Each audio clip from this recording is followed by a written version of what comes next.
بسم اللہ الرحمن الرحیم۔ سنت مبارکہ میں سے آج ہم تیسری سنت سیکھیں گے، اور تیسری سنت آج ہم یہ سیکھیں گے کہ گھر میں کیسے داخل ہوں اور گھر سے کیسے نکلا جائے، کس طریقے سے نکلا جائے، آپ علیہ الصلاۃ والسلام کی سنت مبارکہ کیا ہے۔ تو یہ ساری چیزوں پہ بات کریں گے اس ویڈیو میں، اور ابھی تک آپ نے ہمارے چینل کو سبسکرائب نہیں کیا تو چینل کو سبسکرائب کریں اور بیل آئیکن کو ضرور دبائیں تاکہ آنے والی ہماری ہر ویڈیو سب سے پہلے آپ کو ملے۔ تو چلیں ویڈیو شروع کرتے ہیں۔ گھر سے باہر نکلنے کا طریقہ یہ ہے کہ جب گھر کے دروازے پر پہنچیں تو الٹا پاؤں باہر نکالیں اور یہ دعا پڑھیں، بسم اللہ توکلت علی اللہ۔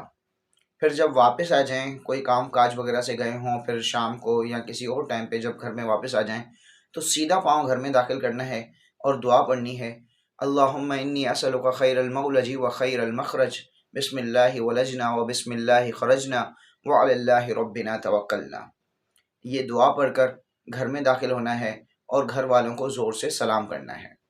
یہ آپ صلی اللہ علیہ وسلم کی سنت مبارکہ ہے کہ آپ علیہ الصلاۃ والسلام جب بھی گھر میں داخل ہوتے تو یہ دعا پڑھتے اور گھر والوں کے اوپر زور سے السلام علیکم ورحمۃ اللہ وبرکاتہ کہتے۔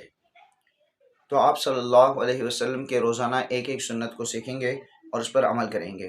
امید ہے کہ آپ نے پچھلی دونوں ویڈیو میں جو سنتیں میں نے بیان کی تھی آپ نے ان پر عمل بھی کیا ہوگا اور ان ویڈیو کو پسند بھی کیا ہوگا۔ اگر آپ کو یہ ویڈیو پسند آئی ہو تو لائک کر دیں اور آگے شیئر کرنا نہ بھولیں تاکہ اس سے دوسروں کو بھی زیادہ فائدہ ہو۔ آج کے لیے بس اتنا ہی۔ جزاک اللہ خیرہ۔ السلام علیکم۔